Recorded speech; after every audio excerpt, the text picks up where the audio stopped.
SM Store, amanah dalam muamalah.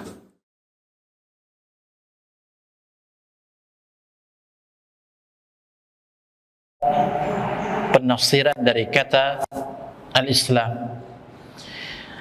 Yang dimaksudkan di sini adalah bahwasanya kata al-Islam, sebagaimana yang tadi kita singgung, dia sebelumnya, sehingga ketika dikhususkan kata al-Islam, maka maknanya adalah agama Rasulullah sallallahu alaihi wa alihi wasallam.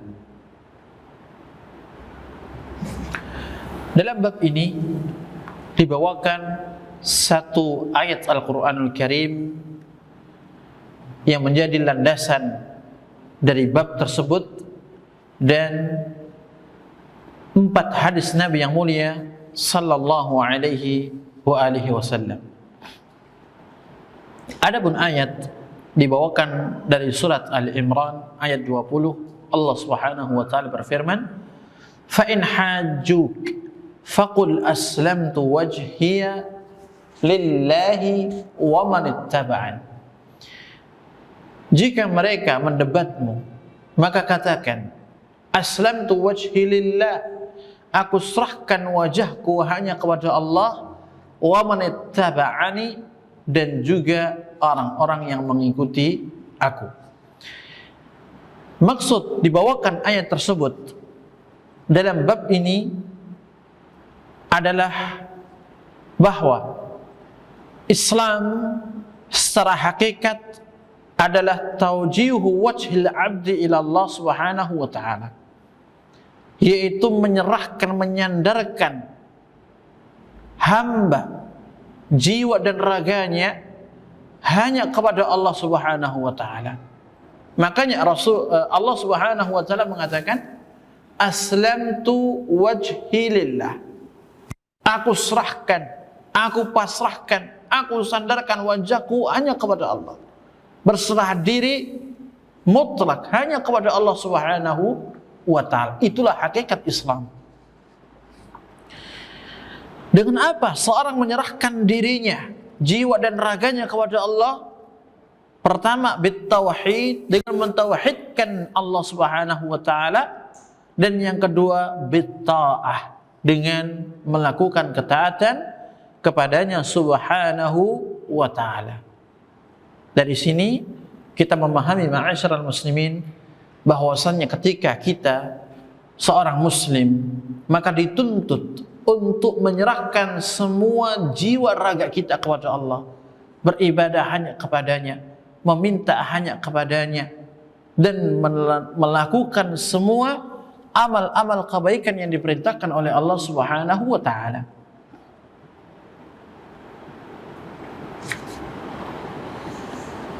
Sebagaimana Allah Subhanahu wa ta'ala mengatakan dalam firman-Nya yang mulia, "Qul inna salati wa nusuki wa mahyaya wa mamati lillahi rabbil alamin."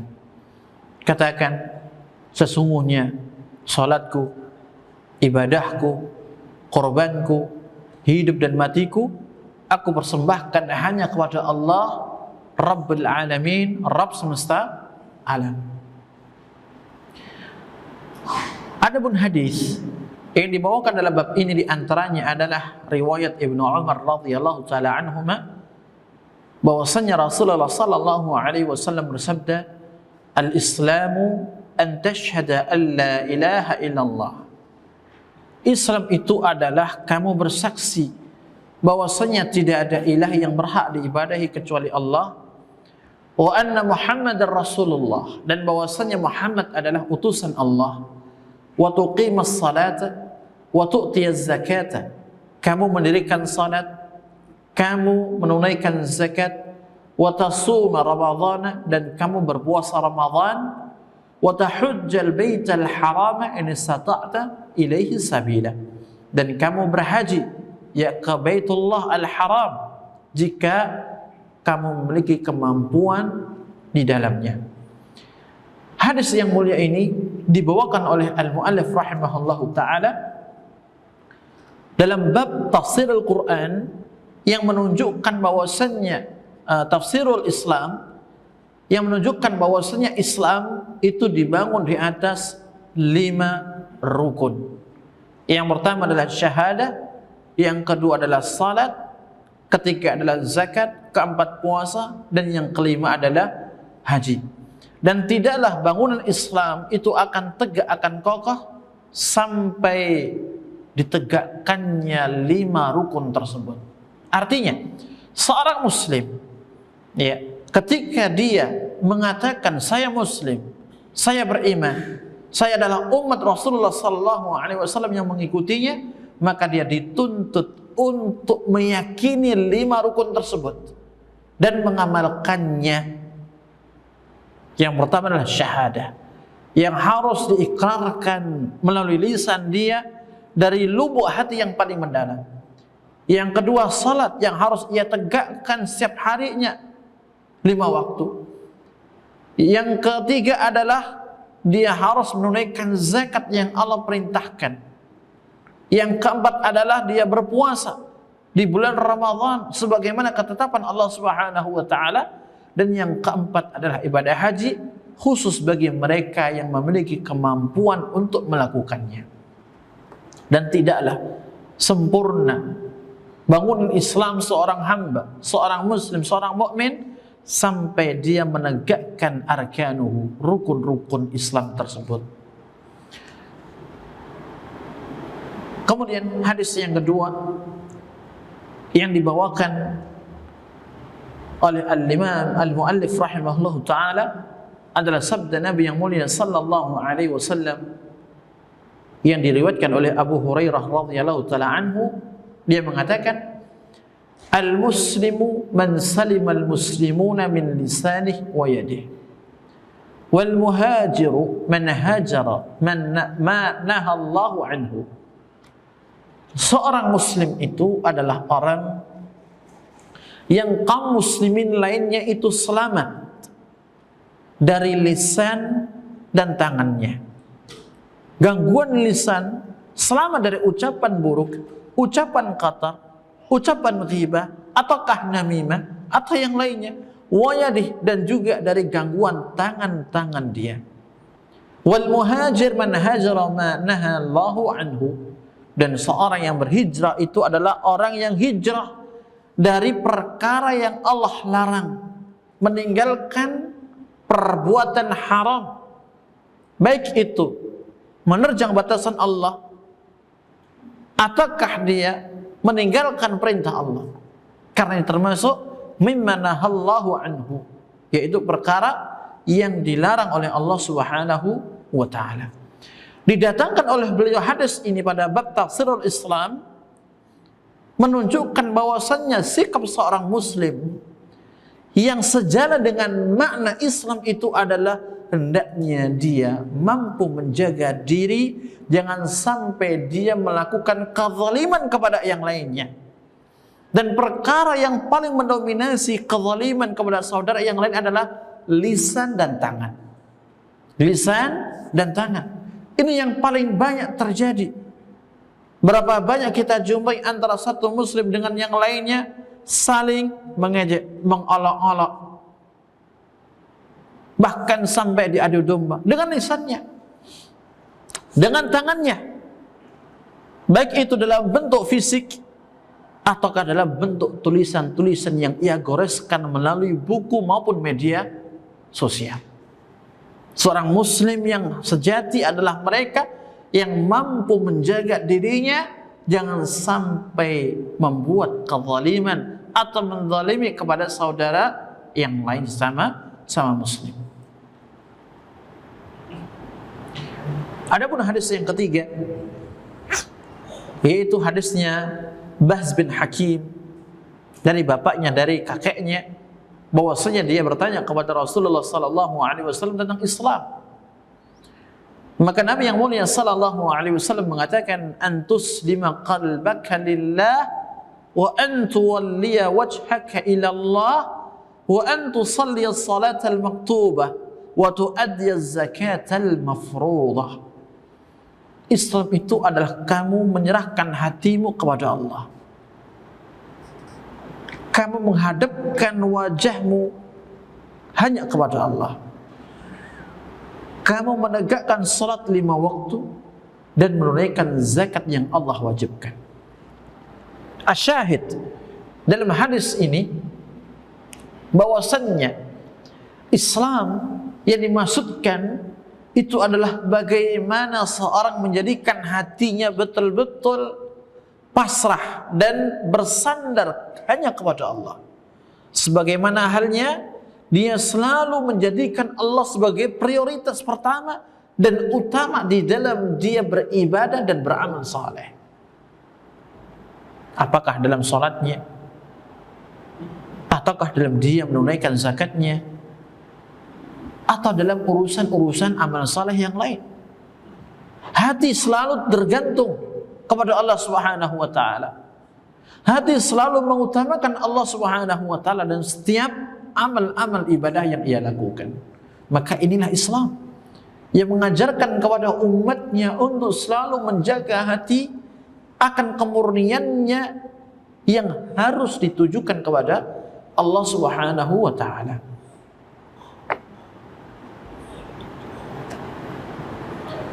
Adapun hadis yang keempat ya, yang dibawakan di akhir penghujung bab ini, sebagaimana sebuah riwayat dari Abu Qilabah, dia mengatakan an rajul min ahli Syam an abihi, dari seorang penduduk ahli Syam dari bapaknya, annahu sa'ala Rasulullah sallallahu alaihi wasallam, bahwasanya Rasulullah sallallahu alaihi wasallam itu pernah ditanya, man Islam, apa itu Islam? Faqal, beliau mengatakan, an tuslima qalbaka lillah, yaitu kamu menyerahkan hatimu hanya kepada Allah. Wa an yaslamal muslimuna min lisanika wa yadik, dan kaum muslimin itu selamat dari lisan dan tanganmu. Dan ini merupakan penguat dari hadis-hadis sebelumnya yang menunjukkan Islam yang sebenarnya dimaksud oleh Allah Subhanahu wa taala itu adalah bagaimana seorang muslim di dalam urusan hati, keyakinan, demikian pula amal-amal ibadah itu ditujukan hanya kepada Allah Subhanahu wa taala, karena ini erat kaitannya dengan hablum minallah. Dan ketika kaitannya hablum minan nas, seorang muslim yang berjalan di atas makna Islam, dia mampu menjaga diri dari menzalimi saudaranya. Kemudian dia mengatakan, ayul islami afdal, ya, Islam apa? Yaitu amalan Islam apa yang paling utama? Kata Nabi, al-imanu billah, yaitu beriman kepada Allah Subhanahu wa taala. Dan ini adalah poros, ya, amal yang paling utama dalam agama Islam, yaitu iman kepada Allah Subhanahu wa taala. Karena semua keimanan, iman kepada malaikat, kepada para rasul, kepada kitab-kitab Allah, kepada hari akhir, kepada takdir Allah, ini semuanya berujung kepada keimanan kepada Allah Subhanahu wa taala. Qala wa man imanu billah, apa sih maksudnya iman kepada Allah itu? Ya, kata Nabi, an tu'mina billah wa malaikati wa kutubi wa rusuli wal yaumil akhir wal ba'dzi ba'dal maut, yaitu kamu beriman kepada Allah, kepada para malaikatnya, kepada kitab-kitabnya, para rasulnya, hari akhir dan hari kebangkitan setelah kematian.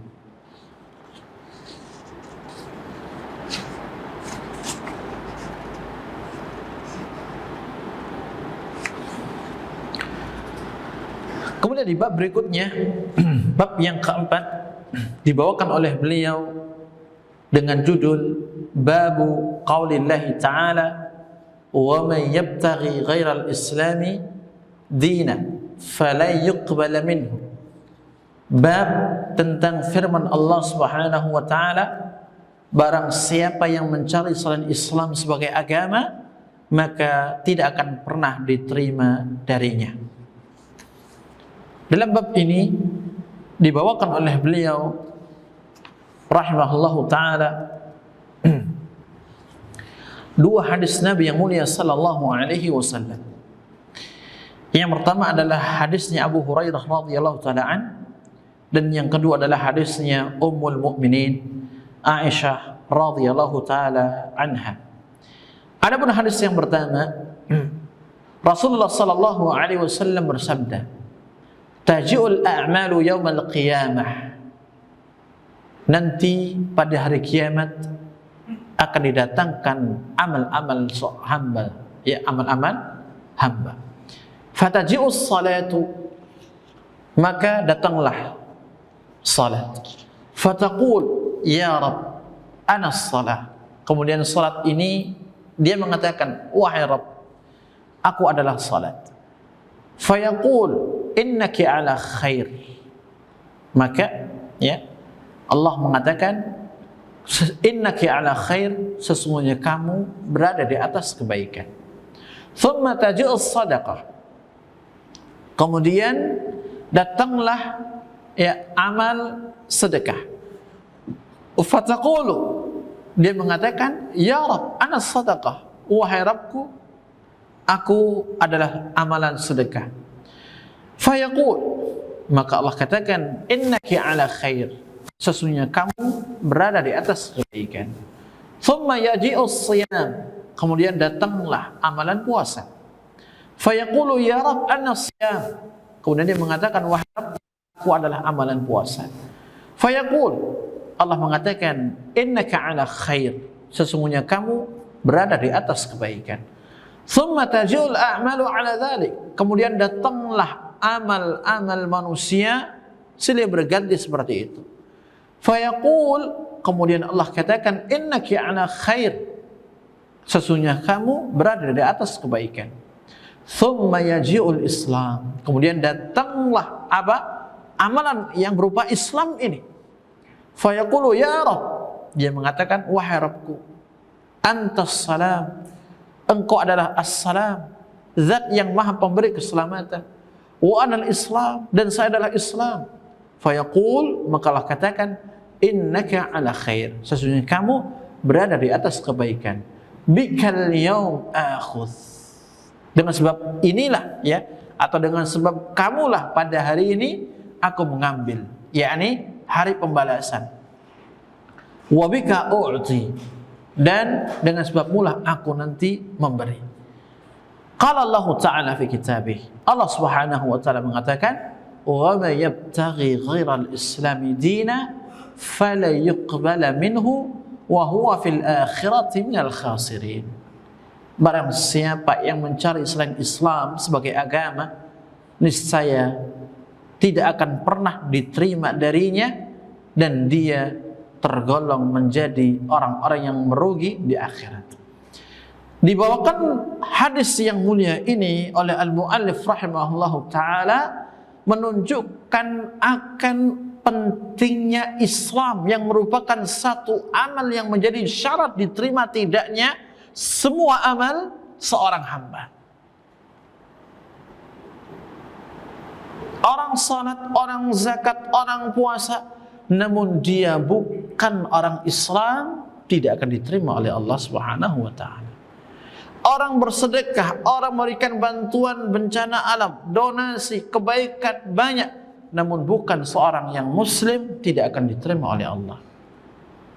Makanya di akhir hadis Allah katakan, ya, bikal yauma akhudh wa bika u'ti, dengan sebab kamulah wahai Islam, itu amal Islam ini, aku mengambil, dengan sebab mula aku memberi. Artinya Allah Subhanahu wa taala akan memberi pahala hanya kepada orang-orang yang memiliki Islam dalam dirinya. Dan Allah akan mengazab siapa? Mereka hamba-hamba yang tidak memiliki Islam dalam dirinya. Dan itulah hakikat dari makna yang tertuang dalam firman Allah, wa may yabtaghi ghairal Islam, barang siapa yang mencari selain Islam dina sebagai agama, fala yuqbala minhu, maka tidak akan pernah diterima darinya, tidak akan dianggap oleh Allah Subhanahu wa taala. Walaupun kebaikannya begitu banyak dan besar. Berapa banyak? orang-orang non-muslim melakukan kebaikan dalam pandangan manusia, terlepas dari tendensi apapun. Namun ini semuanya tidak berfaedah. Kita lihat paman Nabi Abu Talib, kurang apa yang ia lakukan kepada Rasulullah sallallahu alaihi wasallam? Berapa banyak kebaikan-kebaikan yang beliau perbuat kepada Rasulullah sallallahu alaihi wasallam. Namun apa hasilnya? Apa hasil yang didapat? Tidak mendapatkan surganya Allah, tidak mendapatkan ampunan Allah, tidak mendapat rahmat Allah Subhanahu wa taala. Kenapa? Karena tidak memiliki Islam di dalam dirinya. Enggan, tidak mau mengucapkan la ilaha illallah. Padahal Nabi sudah meminta, mendesak pamannya, ya Ami, qul la ilaha illallah. Wahai paman, kau ucapkan satu kata saja. Dan ini merupakan detik-detik akhir hayatnya Abu Talib. Ucapkan satu kata la ilaha illallah. Kalimah uhajju biha laka indallah. Satu kalimat yang nanti aku jadikan hujah di sisi Allah untukmu. Tidak mau mengucap. Sehingga kebaikan yang selama ini begitu luar biasa kepada Rasulullah, ya, tidak memiliki dampak apapun. Karena tidak ada Islam di dalam hatinya. Adapun hadis yang kedua, ya, yang dibawakan oleh beliau adalah hadisnya Ummul Mukminin tentang sabda Nabi yang mulia sallallahu alaihi wa alihi wasallam, "Man 'amila 'amalan laisa 'alaihi amruna fahuwa raddun." Barang siapa yang beramal sebuah amalan yang tidak ada perintahnya dari kami, fahuwa raddun, maka hukum amalan itu tertolak. Nah, hadis ini sebagaimana kita sampaikan di muka, ini merupakan satu parameter dalam seorang beramal, di dalam seorang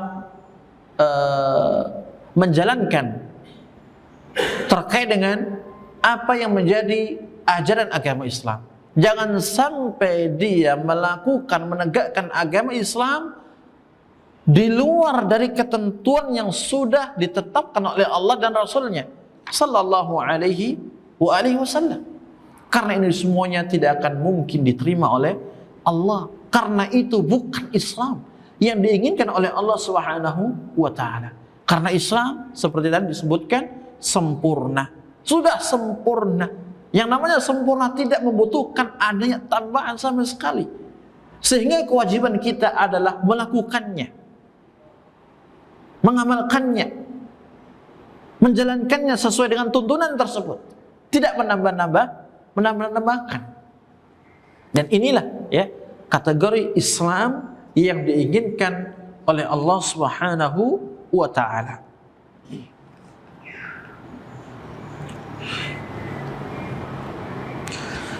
Kemudian di bab yang kelima dibawakan oleh beliau tentang bab wujubul istighna'i bimutaba'atil kitabi an kulli ma siwa. Bab wajibnya untuk mencukupkan diri dengan mengikuti Al-Qur'anul Karim tanpa selainnya. Maksudnya di sini adalah tanpa melihat kitab-kitab yang lainnya dari umat-umat yang terdahulu atau umat-umat selain umat Islam.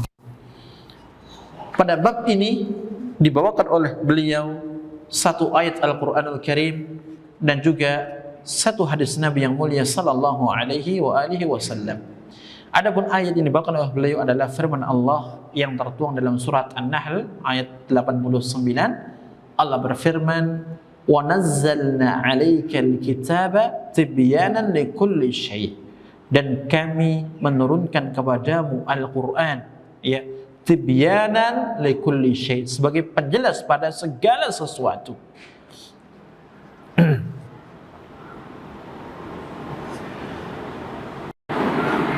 Kemudian ketika Allah Subhanahu wa taala mengatakan pada ayat ini, tibyanan likulli syai, sebagai penjelas pada segala urusan, setiap perkara, ini menunjukkan bukti bahwasanya Islam itu adalah agama yang bisa menjawab semua permasalahan umat. Agama yang bisa memberikan solusi dari setiap permasalahan yang dihadapi oleh umat ini. Sehingga dari sini tidak dibutuhkannya kitab yang lain selain Al-Quranul Karim. Dan bentuk istighna, ya, bimutaba'atil kitab, mencukupkan diri dengan Al-Quranul Karim tanpa kitab-kitab yang lainnya. Yang dimaksudkan di situ adalah pada dua bab. Baik itu babul khabar, bab-bab tentang kabar berita, ataukah tentang babut talab, bab-bab yang berbicara tentang satu tuntutan dari Allah Subhanahu wa taala. Adapun dalam bab khabar, kabar berita, maka semua apa yang diterangkan oleh Al-Qur'anul Karim adalah benar. Baik itu cerita umat terdahulu, ataukah apa yang akan terjadi pada hari kiamat dan kehidupan kelak di akhirat. Maka kita tidak butuhkan kitab-kitab dongeng yang lain. Cukup dengan Al-Quranul Karim. Bagaimana Allah menceritakan kisahnya Nabi Musa, bagaimana Allah menceritakan kisahnya Nabi Isa, kisahnya Nabi Sulaiman, dan para anbiya yang lainnya. Demikian pula tentang hari kiamat, bagaimana nanti terjadi, semuanya Allah perinci. Sehingga tidak butuh kita melihat kepada kitab selainnya. Apakah itu kitabnya orang-orang Yahudi maupun orang Nasara, ataukah di luar umat Islam. Demikian pula dalam bab at-talab, ya. Karena semuanya yang tertuang di dalam Al-Qur'anul Karim yang berkutat pada perintah dan larangan, ini semuanya dibangun di atas kemahabijaksanaan Allah dan juga keadilan Allah Subhanahu wa taala. Apakah terkait dengan akidah, apakah terkait dengan muamalah, dengan ibadah, atau semua syariat yang ada dalam agama Islam. Semuanya mampu menjawab semua permasalahan yang ada. Wa tammat kalimatu rabbika sidqa wa adla, dan sempurnalah kalimat Rabbmu sidqa, dengan penuh kejujuran, wa adla, dan penuh dengan keadilan. Jujur dalam kaitannya tentang kabar berita, dan adil kaitannya dengan perintah dan larangan Allah Subhanahu wa taala.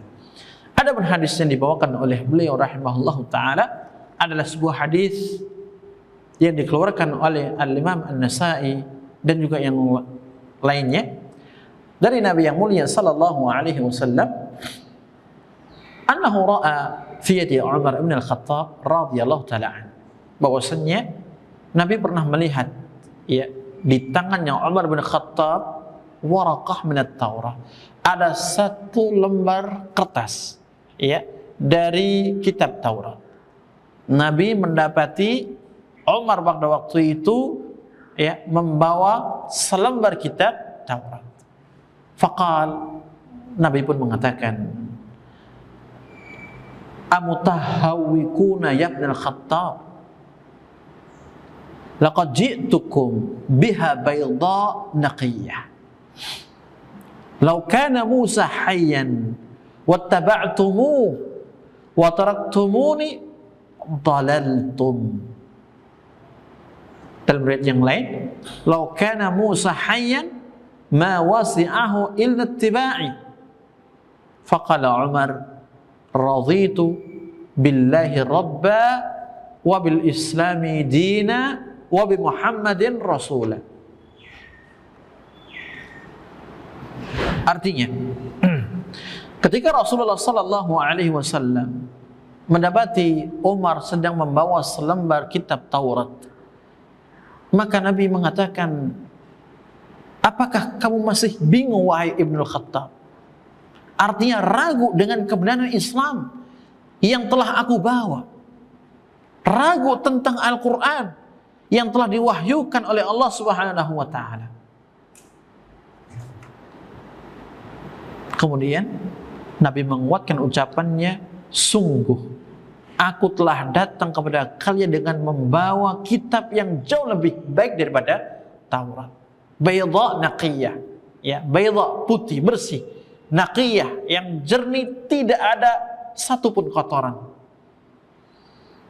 Kemudian Nabi mengatakan, seandainya Musa itu masih hidup di zaman ini, ya, maka dia wajib untuk mengikutiku, kata Nabi. Iya. Wa taraktumuni dalaltu. Dan jika kamu meninggalkan aku, ya, la dalaltu, pasti kamu akan tersesat. Maknanya, ketika seorang mendapati zaman Rasulullah dan dia adalah bagian dari umat beliau, mendapati Al-Quranul Karim ada di hadapannya, maka dia tidak boleh memiliki pilihan yang kedua. Maka dia tidak boleh bingung dengan ajaran yang ada dalam Islam. Karena Allah menentukan bahwasannya kewajiban bagi siapapun yang hidup di eranya Rasulullah, maka dia harus menjadikan syariat dia, menjadikan Islam sebagai syariat dia yang harus ia ikuti.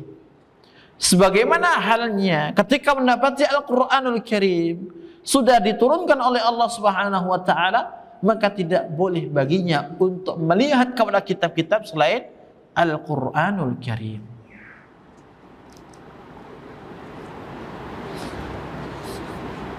Jadi pada bab ini beliau menekankan bahwasanya seorang muslim, seorang mukmin, dia harus selalu berada di atas keyakinan tanpa ada keraguan tentang agama Islam yang ia jalankan ini, dan juga Al-Quranul Karim sebagai sumber hukum, pedoman utama untuk selalu dia yakini kebenarannya dan selalu dia utamakan melebihi yang lain dan tidak membutuhkan kepada kitab-kitab yang lain, karena Al-Quran adalah hidayah, petunjuk bagi semua umat manusia. Kemudian pada bab berikutnya, bab yang ke-6, dibawakan oleh beliau tentang babu ma ja'a fil khuruji an da'wal Islam. Bab, ya, tentang apa yang datang dari keluarnya an da'wal Islam, label-label Islam. Maksud dari bab ini adalah seorang memunculkan penamaan-penamaan baru, label-label baru yang bukan label yang dibawa oleh Islam, seperti Muslim atau al-muslimin, al-mu'minin atau ibadallah. Dikatakan oleh Syekh Saleh Al-Utsaimin, yang dimaksudkan dengan dakwah Islam, ya, label-label Islam, penyebutan-penyebutan Islam, itu maksudnya adalah al-asma'ud diniyah allati ju'ilat lahu wa li ahli, yaitu label-label agama yang memang dibuat, ya, untuk agama maupun untuk penganutnya. Umat Islam, ya, maka penamaan mereka adalah muslimin atau mukminin atau ibadallah, hamba Allah, dan lain sebagainya. Nah, didatangkan bab ini untuk menjelaskan bagaimana hukum orang yang dia membuat label tersendiri selain dari label yang sudah dijelaskan dalam agama Islam. Makanya dikatakan al-khuruj an da'wal Islam, yaitu keluar dari label-label Islam yang sudah ditetapkan oleh Allah dan Rasulnya. Apa hukumnya? Perlu kita mengetahui, ma'asyiral muslimin rahimani wa rahimakumullah, ya, nama-nama atau label-label agama itu tidak keluar dari dua jenis, ya. Penamaan asmaul diniyah, penyebutan atau label agama, ketika diamati, ketika kita memahami, itu tidak keluar dari dua jenis. Jenis yang pertama adalah asmaun syar'iyyah asliyah, yaitu nama-nama syar'i yang secara asal. Apa itu maksudnya? Yaitu nama-nama yang sudah ditetapkan oleh Allah, disebutkan oleh Allah, baik di dalam Al-Quran maupun ditetapkan maupun disebutkan oleh Nabi-Nya dalam hadis yang sahih. Seperti apa? Muslimin, ini label atau penamaan syar'i. Mukminin, ya kan? Atau yang biasa kita sebut At-Taifatul Mansurah, label Islam, benar syar'i. Atau Al-Firqatun Najiyah, karena berdasarkan hadis Nabi yang mulia sallallahu alaihi wasallam, Firqatun Najiyah, golongan selamat. At-Taifatul Mansurah, golongan yang ditolong oleh Allah Subhanahu wa taala. Ini label-label syar'i yang secara asal, ya, itu ditetapkan oleh Allah dan juga Rasulullah sallallahu alaihi wasallam. Adapun jenis yang kedua adalah asma'un syar'iyyah tabi'ah, yaitu nama-nama syar'i yang sifatnya menginduk, ya, menginduk kepada label-label Islam yang secara asal tadi. Ai al-asma' allati ju'ilat li ahli al-Islam fi muqabalati ahli al-batil. Yang dimaksudkan dengan nama-nama syar'i tabi'ah yang sifatnya itu mengikut, itu adalah nama-nama yang dibuat, ya, dalam rangka untuk membedakan antara ahli kebatilan dengan ahli kebenaran. Apa contohnya? Ahlus sunnah, ya.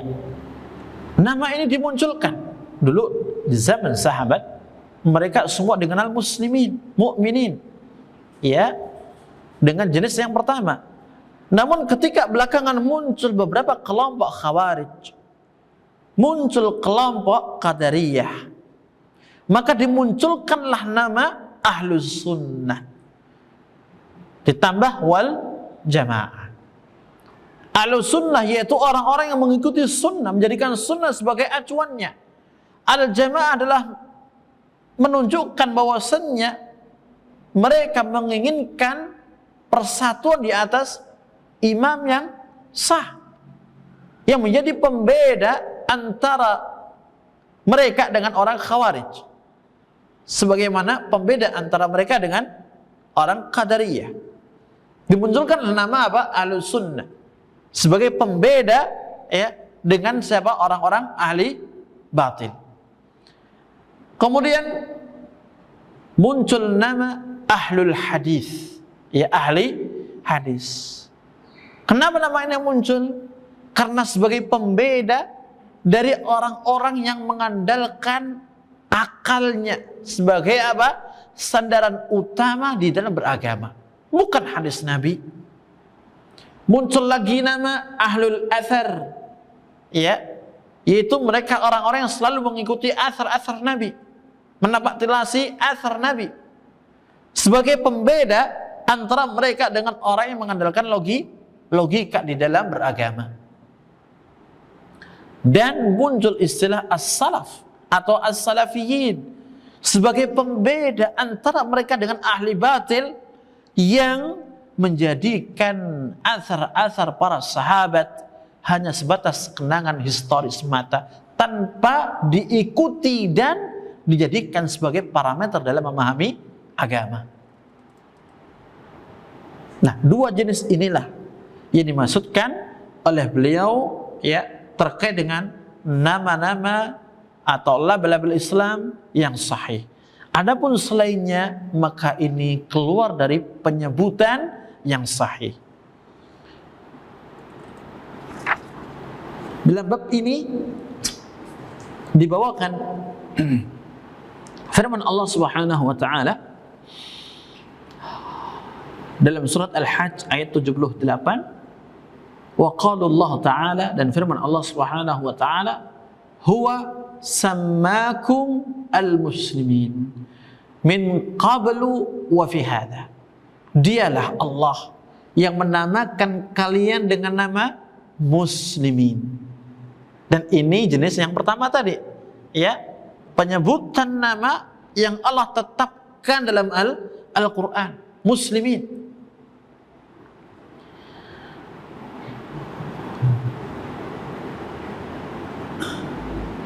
Adapun hadis yang dibawakan oleh al-muallif rahimahullah taala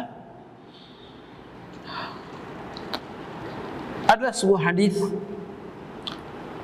dari Al-Harith Al-Asy'ari radhiyallahu taala anhu, dari Nabi yang mulia sallallahu alaihi wasallam. Dia bersabda, amurukum bi khamsin Allahu amarani bihinna. Aku memerintah kalian 5 perkara sebagaimana yang Allah perintahkan kepadaku.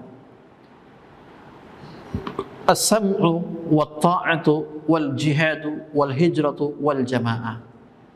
Pertama adalah mendengar, kedua taat, mendengar dan taat kepada pemimpin, wal jihad, ya, dan juga berjihad, wal hijrah, berhijrah, wal jamaah, dan juga jamaah. Artinya tidak menyelisih pemimpin kaum muslimin. فإنه من فارق الجماعة قيد سبر فقد خلع ربقة الإسلام من عنقه. Karena sesungguhnya barang siapa yang dia memisahkan diri dari jamaah kaum muslimin, yaitu kaum muslimin yang setia dengan pemimpinnya, ya, orang yang menyelisih mereka, yang tidak mau patuh mendengar dan taat kepada pemimpin, menyelisih mayoritas kaum muslimin walaupun sejengkal, maka ya pakaian atau baju Islam itu sudah keluar darinya. Illa an yuraji', kecuali dia kembali rujuk, artinya kembali bertaubat.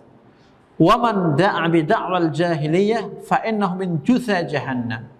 Kemudian Nabi mengatakan, dan barang siapa yang menyeru dengan label-label jahiliyah, maka sesungguhnya ini merupakan bangkai neraka jahannam. Faqala ar-rajul, ada seorang yang berkata, ya Rasulullah, wa in shalla wa sama, sekalipun dia salat dan berpuasa. Qala, Nabi menjawab, wa in shalla wa sama, sekalipun dia salat dan juga berpuasa. Fad'u bi da'wallahi alladhi sammakum al-muslimin wal mu'minin ibadallah. Serulah, ya, panggillah mereka dengan nama-nama yang telah Allah namakan kalian, yaitu apa? Al-muslimin, mu'minin, atau ibadallah, hamba Allah. Asyahid dalam hadis ini, pertama, Allah Subhanahu wa taala telah menetapkan nama-nama penyebutan bagi umat Islam.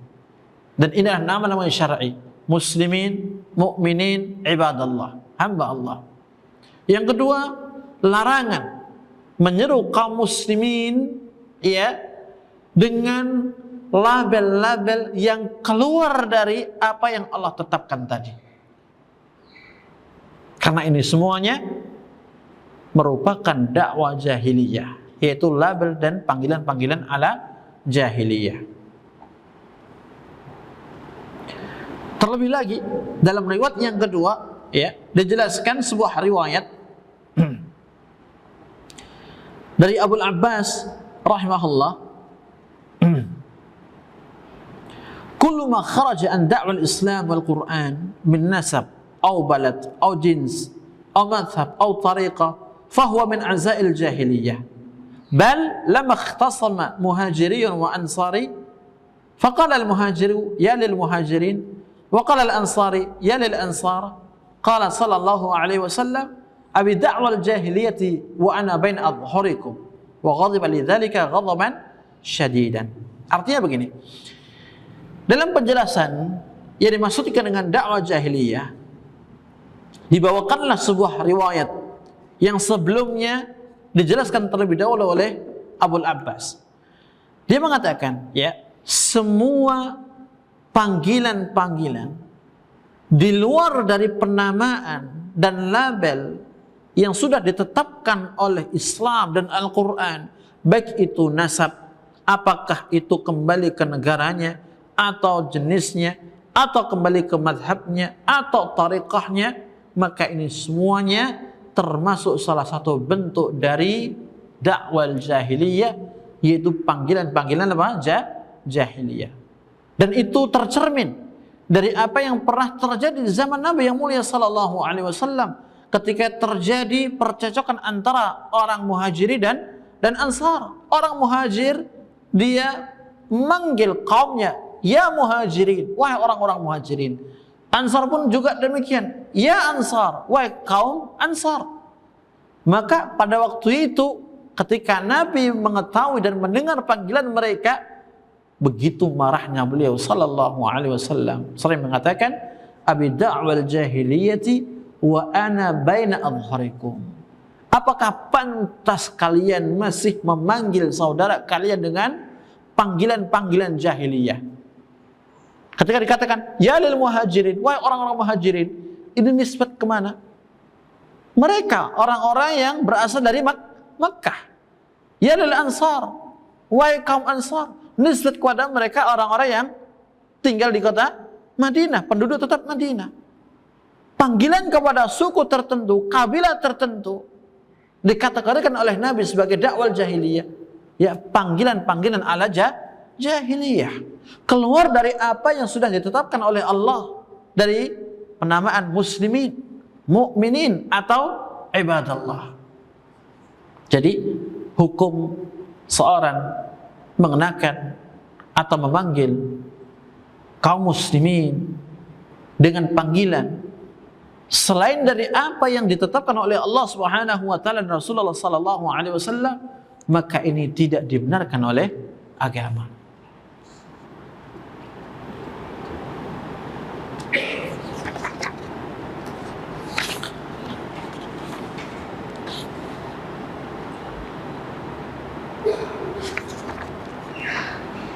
Kemudian pada bab berikutnya dibawakan bab wujubid dukhuli fil islami kulli wa tarki ma siwa. Bab wajibnya untuk masuk ke dalam agama Islam secara keseluruhan, wa tarki ma siwahu, dan wajibnya meninggalkan selain Islam.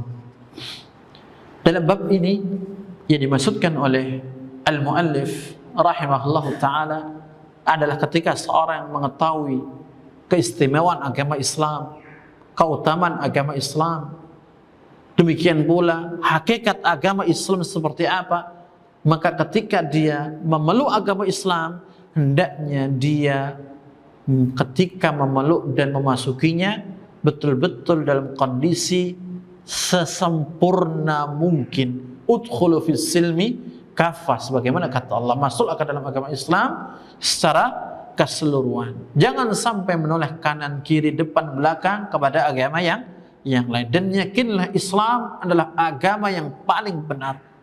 Ya, Islam adalah agama yang diterima oleh Allah. Islam adalah agama yang mendatangkan keselamatan dunia dan akhirat.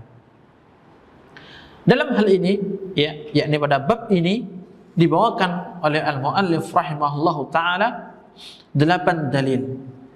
Di antaranya 3 ayat dari Al-Qur'anul Karim dan 5 dari hadis Nabi yang mulia sallallahu alaihi wa alihi wasallam. Ada firman Allah Subhanahu wa taala yang pertama yang dibawakan pada bab ini adalah ucapan Allah taala, ya ayyuhalladzina amanu udkhulu fis silmi kafah. Wahai orang-orang yang beriman, masuklah kalian ke dalam agama Islam secara kafah, secara menyeluruh.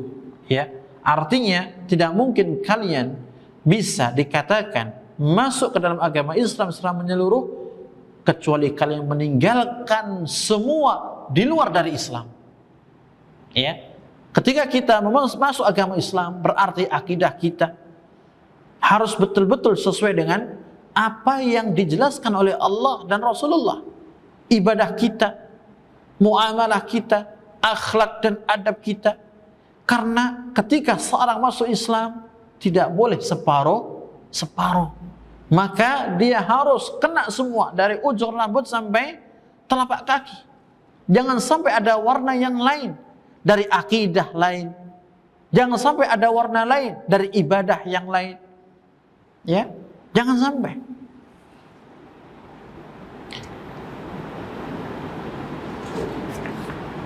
Kemudian pada ayat yang kedua ya dibawakan oleh beliau dari surat An-Nisa ayat 60, Allah berfirman, "Alam tara ila alladzina yaz'umuna annahum amanu bima unzila ilaik."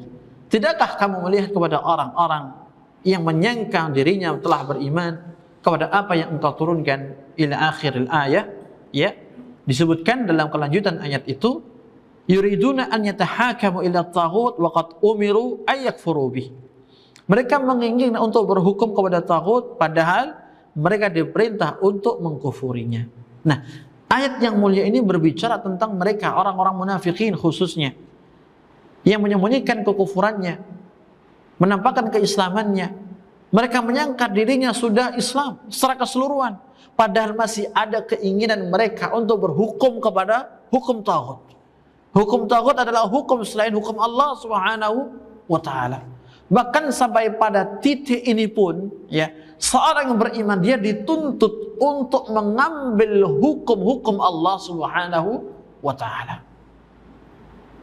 Bagaimana kaum muslimin akan mendapatkan kemenangan dari Allah, dikembalikan masa kejayaannya tentang yang biasa disebut dengan khilafah atau daulah ketika mereka jauh dari mengamalkan hukum Allah, baik terkait dengan ibadah ataukah terkait dengan muamalah ataukah terkait dengan akidah.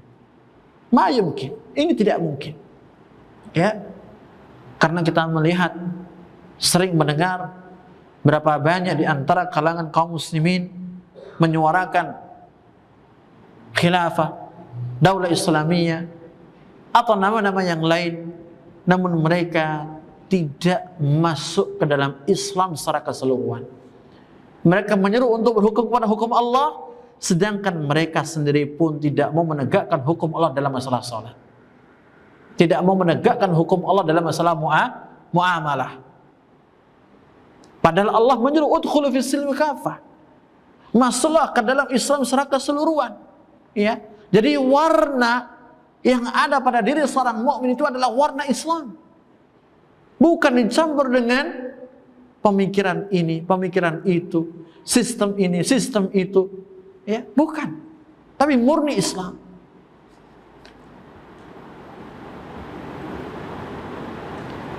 Demikian pula firman Allah Subhanahu wa taala dalam surat Al-An'am ayat 159, Allah katakan, "Innal ladzina farraqu dinahum wa kanu syi'a lasta minhum."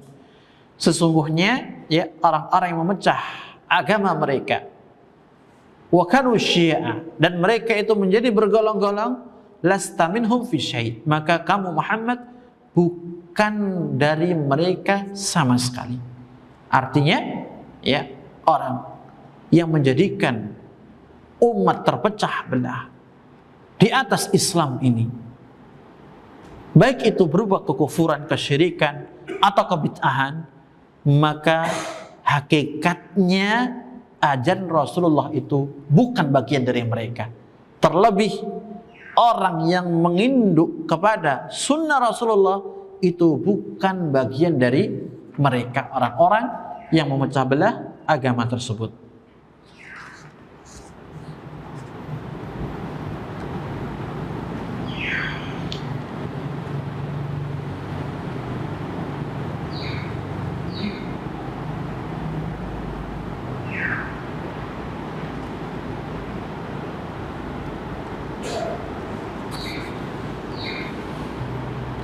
Kemudian dibawakan sebuah athar dari Ibnu Abbas radhiyallahu taala anhuma di dalam menafsirkan firman Allah Subhanahu wa taala, yauma tabyaddu wujuh wa taswaddu wujuh, yaitu hari di mana wajah-wajah itu putih ya, dan wajah-wajah itu gelap menghitam. Kata Ibnu Abbas, tabyaddu wujuhu ahli sunnati wal i'tilaf. Yang dimaksudkan wajah-wajah yang putih di situ adalah wajah-wajahnya ahli sunnah dan juga ahlul i'tilaf yang menginginkan persatuan di atas pemimpin kaum muslimin. Wa taswaddu wujuhu ahli bid'ah wal ikhtilaf. Adapun hitamnya wajah-wajah pada hari itu adalah hitamnya wajah-wajah ahli bid'ah dan juga orang yang suka perpecahan. Dibawakan asar ini ya mengisyaratkan bahwasannya apapun itu bid'ah, apapun itu syubhat, apapun itu perpecahan, itu hakikatnya bukan dari Islam. Karena Islam itu mengajarkan persatuan. Sehingga seorang yang beriman ketika diwajibkan untuk masuk Islam secara keseluruhan, maka tidak boleh baginya untuk memecah belah kaum muslimin dengan pemikirannya, dengan syahwatnya, hawa nafsunya, dengan bid'ahnya, tidak boleh.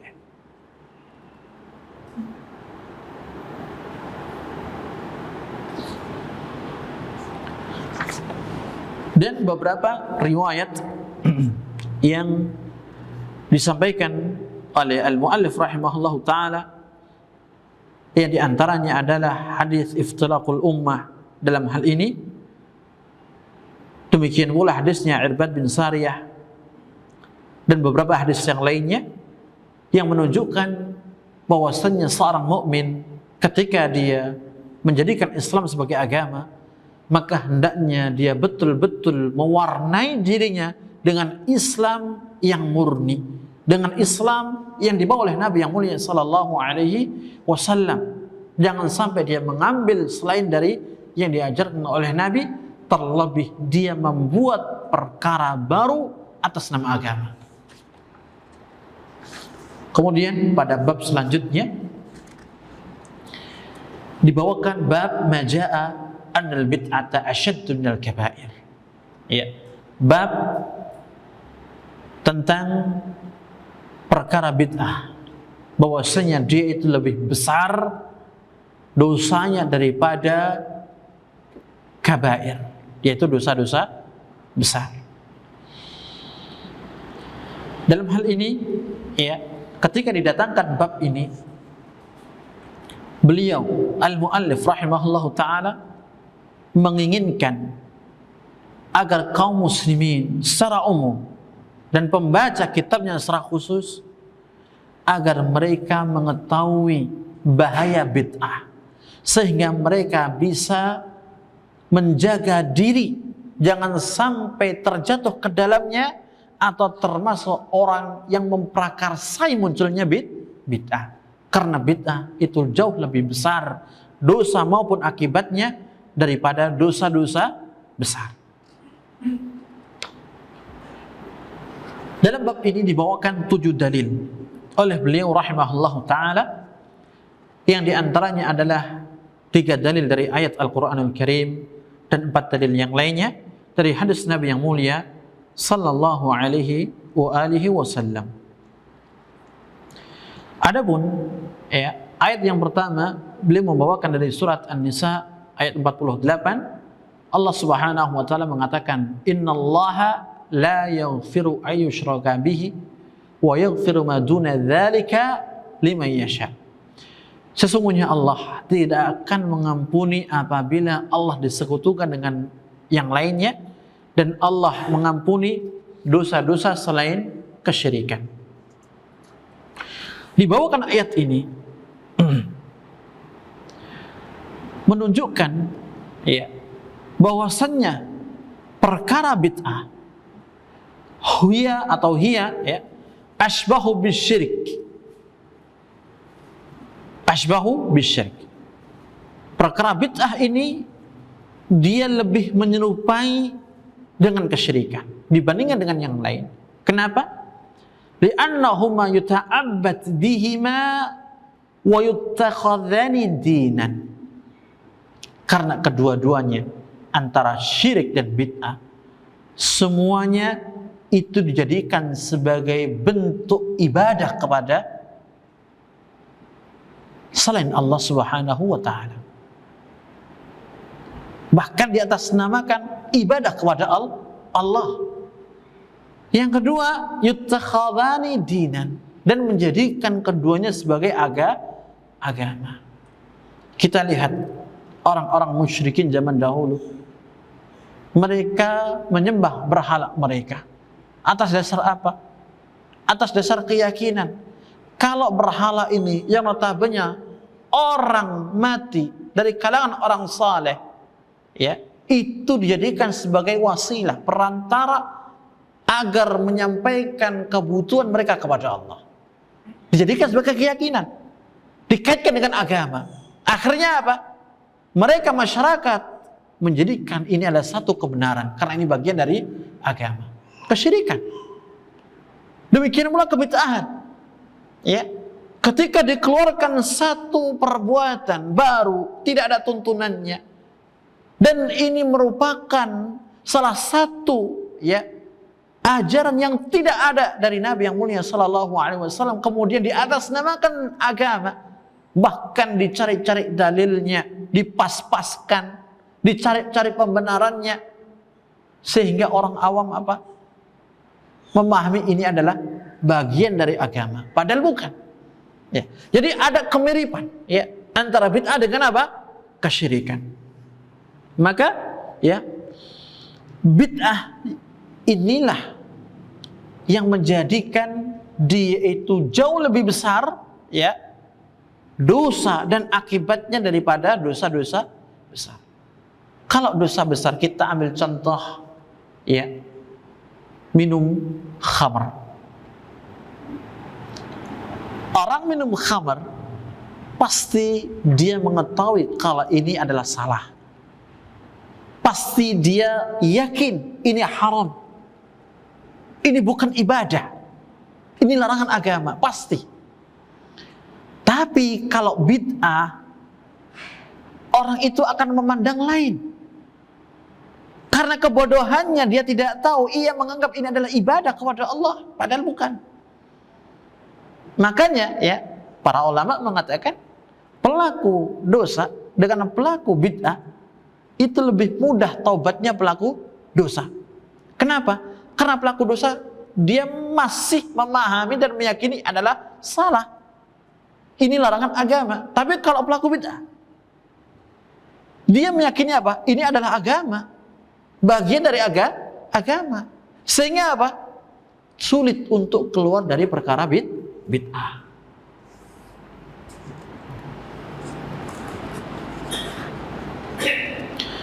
Kemudian dalil yang kedua adalah firman Allah Subhanahu wa taala dalam surat Al-An'am ayat 144. Allah mengatakan, "Faman adhlamu mimman iftara 'ala Allahi kadhiba liyudilla an-nasa bighairi 'ilm." Siapakah orang yang paling zalim daripada orang yang mengada-ngada kedustaan atas nama Allah untuk menyesatkan manusia tanpa ilmu? Artinya, orang yang berbicara semaunya tanpa dasar ilmu dan dia mengatasnamakan ini adalah dari Allah, maka ini adalah orang yang paling zalim. Sehingga masuk dalam konteks ayat ini adalah orang-orang yang membuat perkara-perkara bid'ah, perkara-perkara baru dalam agama. Ayat yang ketiga dibawakan dari surat An-Nahl ayat 25. Allah mengatakan, liyahmilu awzarahum kamilatan yaumal qiyamah, agar mereka membawa dosa-dosa mereka secara sempurna pada hari kiamat. Baik, ayat ini dibawakan oleh al-muallif rahimahullahu ta'ala yang menjelaskan tentang betapa besarnya dosa orang yang membuat perkara baru dalam agama. Kenapa? Karena siapapun orang yang membuat perkara bid'ah kemudian menyerukan sampai diikuti oleh orang banyak, maka dosa setiap orang yang mengikutinya pun akan kembali kepada dia. Dia akan mendapatkan dosa itu. Beda dengan dosa besar. Ya. Orang minum khamr. Orang minum khamr. Secara umum perbuatannya hanya untuk dirinya. Walaupun tidak menutup kemungkinan dia mengajak teman-teman yang lain. Tapi secara umum ketika dia mengetahui ini haram, ini enggak boleh, tapi dia dikalahkan oleh hawa nafsunya, mentok terhenti pada dirinya. Sehingga dosanya apa? Hanya terbatas pada perbuatan yang ia lakukan. Tapi kalau perkara bid'ah, orang menganggap itu ibadah. Dia mengajak orang lain, A, B, C, semuanya sampai melebar. Yang terjadi apa? Dosa setiap orang yang mengamalkan perbuatan ini, dosa setiap orang yang mengikuti perbuatan itu akan dikenakan pula kepada orang yang mengajak dan orang yang pertama kali membuatnya.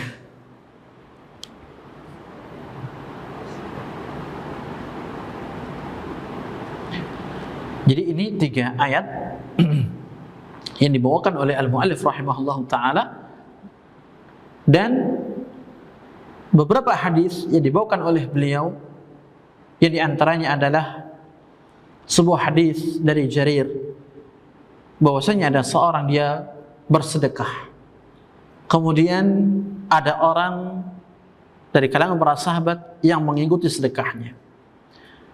Maka di sini Nabi yang mulia sallallahu alaihi wasallam bersabda, "Man sanna fil Islam sunnah hasanah, falahu ajruha wa ajru man amila biha min ba'dih, min ghairi an yanqusa min ujurihim syai', wa man sanna fil Islam sunnatan jahiliyah, kana alaihi wizruha wa wizru man amila biha min ba'dih ila yaumil qiyamah, min ghairi an yanqusa min auzarihim syai'." Dan hadis ini menguatkan apa yang disampaikan tadi, bahwasanya siapa orang yang mengajak kepada kebaikan, dia pun akan mendapatkan pahala dari orang yang mengikutinya. Demikian pula orang yang mengajak kepada keburukan, dia pun juga akan mendapatkan keburukan, dosa dari setiap orang yang mengikutinya. Kemudian di bab berikutnya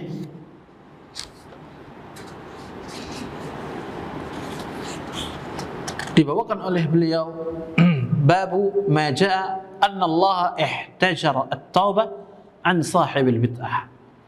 Bab perkara-perkara yang datang tentang bahwasannya orang pelaku bid'ah itu ditutup pintu taubatnya oleh Allah Subhanahu wa taala.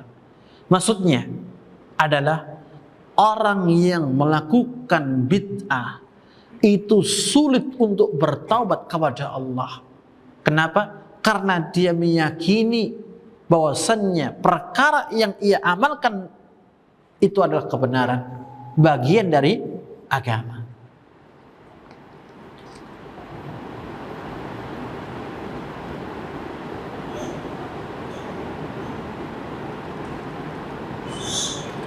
Dibawakan sebuah riwayat dari Ibnu Waddah dari Ayyub, dia mengatakan, kana indana rajul yara ra'yan fataraka. Dulu ya pernah ada seseorang, dia memiliki satu pandangan kemudian dia meninggalkannya. Fa'ataitu Muhammad ibn Sirin, kemudian aku pun mendatangi Muhammad bin Sirin. Faqultu, aku pun mengatakan, asy'arta anna fulanan taraka ra'yah? Apakah Anda merasa bahwasanya fulan itu dia telah meninggalkan pendapatnya? Qala, dia menjawab, unzur ila madza yatahawwal. Lihatlah kemana dia akan berpindah. In akhiral hadis asyaddu alaih min awwalih.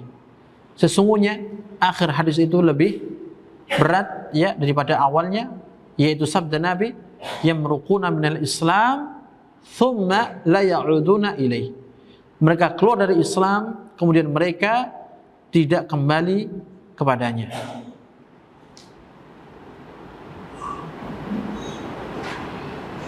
Nah, kemudian dibawakan pula sebuah asar dari ucapan Imam Ahmad ketika ditanya tentang makna tersebut. ya yamruquna minal Islam thumma la ya'uduna ilaih, mereka keluar dari Islam kemudian tidak bisa kembali lagi, artinya adalah la yuwaffaqu lit-taubah, yaitu tidak diberikan taufik untuk bisa bertaubat. Maksud dari apa yang disampaikan oleh al-muallif rahimahullahu taala di sini dengan asar tadi, ya, bahwasanya ketika seorang dia meninggalkan kebenaran, meninggalkan sunnah, menuju kepada perkara yang dianggap lebih baik, padahal itu adalah bid'ah, maka orang ini akan sulit kembali kepada kebenaran, sulit kembali untuk bertaubat sebagaimana ucapan Imam Ahmad. Kenapa demikian? Karena dia menjadikan perasaannya, hatinya sebagai parameter, bukan dalil. Ini kan baik, ini kan bagus, ini kan, dan seterusnya.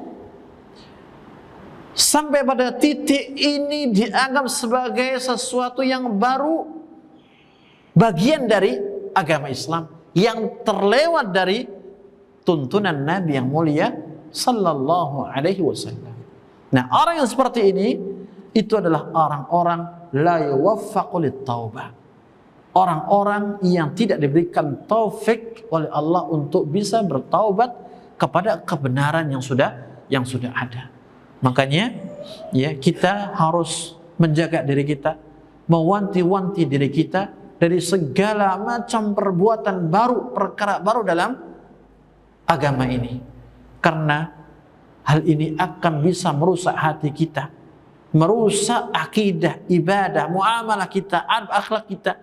Bahkan kerugian yang besar adalah ketika terjatuh tidak bisa kembali kepada kebenaran, wal'iyadu billah.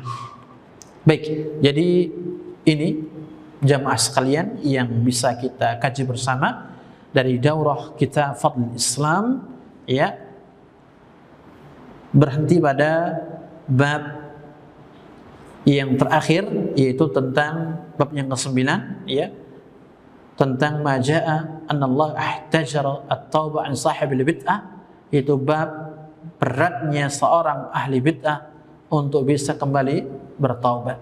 Adapun di sisa bahasan, maka kami harapkan untuk bisa dibaca-baca ya secara mandiri, karena 4 atau 5 bab tersisa ini merupakan hal-hal yang bagus dan layak untuk kita pelajari secara mandiri ya di sisa waktu kita yang ada di keseharian. Baik, sebelum kita akhiri, maka di sini ada dari panitia, yaitu sebuah kuis mungkin ya, tanya jawab, yang masing-masing jika pertanyaannya benar dia akan mendapatkan hadiah kitab ini, ya, kitab terjemah dari kitab aslinya, khudh aqidatak minal kitabi wa sunnah, ambillah akidahmu dari Al-Quran dan As-Sunnah, buah karya ilmiah oleh seorang ulama, Syekh Muhammad bin Jamil Zainu rahimahullahu ta'ala. Baik, ikhwan saja atau ikhwan akhwat? Ikhwan saja. Nah, siapa yang mau ditanya? Bukan siapa yang menjawab, siapa yang mau ditanya? Baik, pertanyaan. Ya, sebutkan satu dalil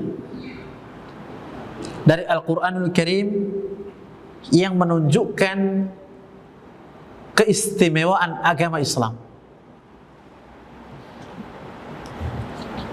Ya, silakan. Iya, surat Al-Maidah ayat 3. Bunyinya?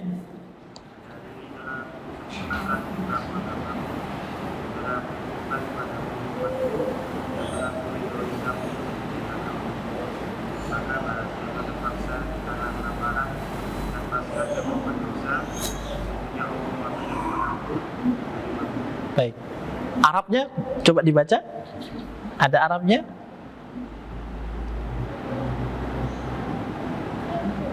Al-yauma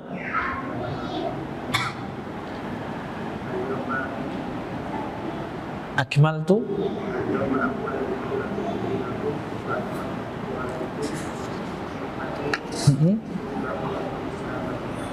Baik, silahkan diambil. Pertanyaan yang kedua. Barakallahu fiik.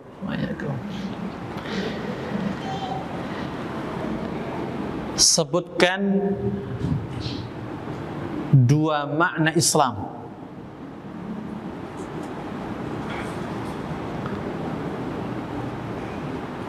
Ada?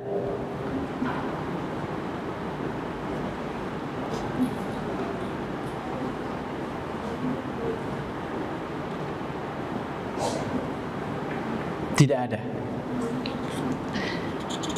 Kita ganti pertanyaannya.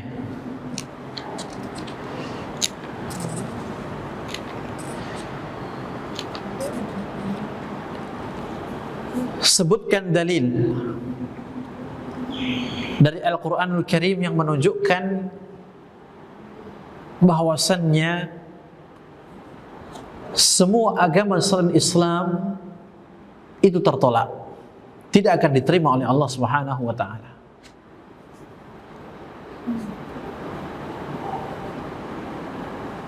Ya. Baik. Dibaca. Barang siapa mencari agama selain agama Islam, maka sekali-kali tidak akan diterima daripadanya di akhirat, termasuk orang-orang yang kafir. Baik. Arabnya? bahwa ia berarti orang Islam ini Nah, Masya Allah. Barakallahu fiik.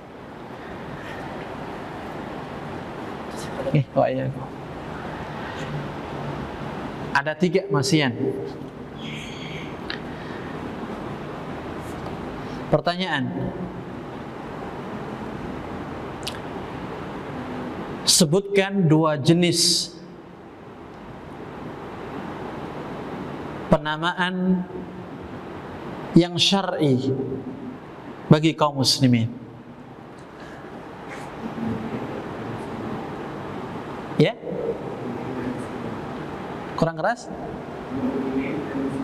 Mukminin dan muslimin, dan itu termasuk kategori yang pertama asma syar'iyyah asliyah. Kalau yang kategori kedua asma syar'iyyah tabi'ah, contohnya apa? Bukan. Ahlus sunnah. Fadhal. Insyaallah. Barakallahu fiik. 2 lagi. Pertanyaannya gampang.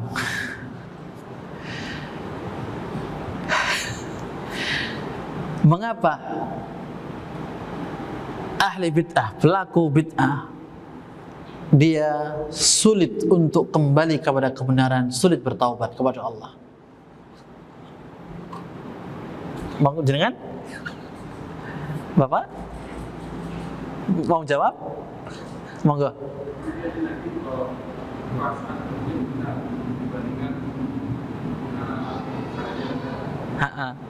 Nah, fadhal.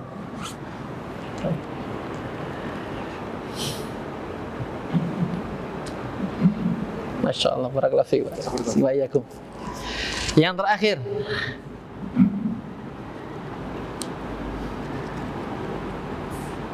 yang mau menjawab ada? Baik, kita kasih pertanyaan yang gampang sekali. Tadi disebutkan bahwasannya bid'ah itu dia lebih besar dosanya dan akibatnya dibandingkan dengan dosa besar. Bahkan dikatakan bid'ah itu lebih menyerupai kepada kesyirikan. Pertanyaan, dari sisi mana bid'ah itu menyerupai kesyirikan?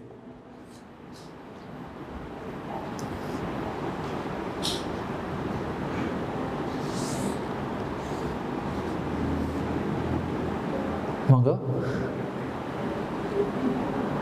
Ada?